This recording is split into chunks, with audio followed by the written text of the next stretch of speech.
வாழ்க வையகம், வாழ்க வையகம், வாழ்க வளமுடன். குரு வாழ்க, குருவே துணை. அனைத்து அன்புள்ளங்களுக்கும் வாழ்க வளமுடன். இன்றைக்கு மகாகவி பாரதியின் பிறந்த தினத்தையொட்டி அவருடைய கவி ஒன்றை நாம் சிந்திக்கலாம். மனதில் உறுதி வேண்டும், மனதில் உறுதி வேண்டும், வாக்கினிலே இனிமை வேண்டும், நினைவு நல்லது வேண்டும், நெருங்கின பொருள் கைப்பட வேண்டும்,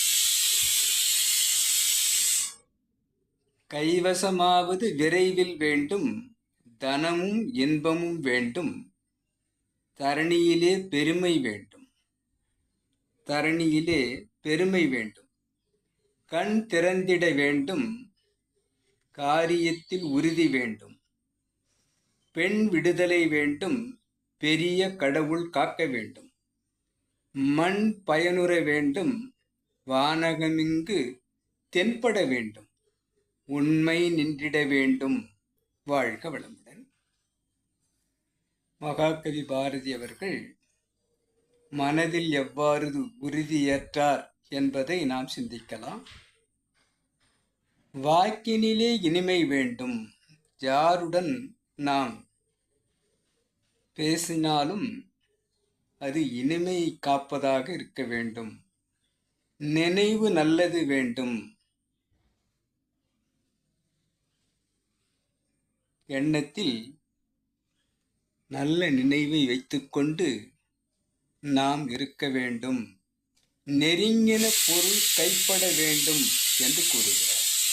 நெருங்கின பொருள் என்று சொன்னால் நமக்கு என்ன தேவையோ அந்த பொருள் தனக்கும் நல்லதாய், பிறருக்கும் நல்லதாய், அனைவருக்கும் நல்லதாய் இருக்கக்கூடிய அந்த பொருள் நம் கைக்கு கிடைக்க வேண்டும்.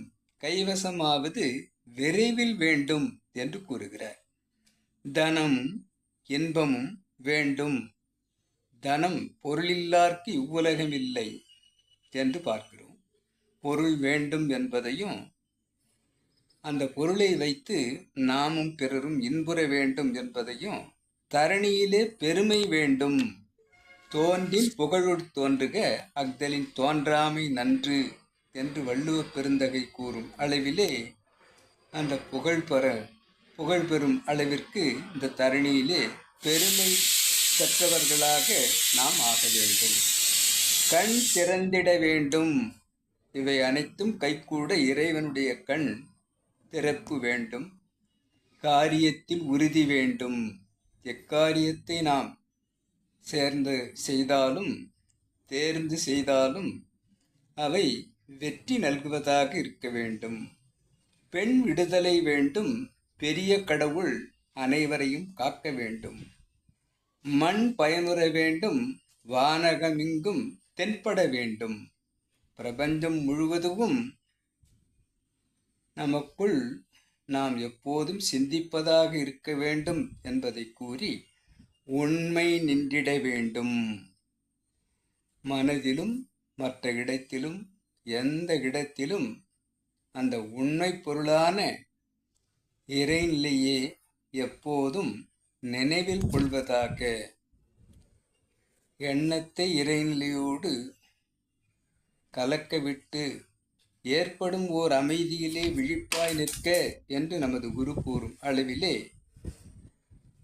உண்மை நின்றிட வேண்டும் என்பதை கூறும் மகாகவியின் பிறந்த நாளில் அவருடைய கவியை இன்றைக்கு நாம் சிந்தித்தோம்.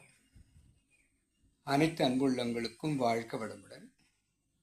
கவிதந்த மகாகவி பாரதி அவர்களுக்கும் இறைநிலைக்கும் என்னை வழிநடத்தி கொண்டிருக்கும் எனது குருநாதர் குரு வேதாத்திரி அவர்களுக்கும்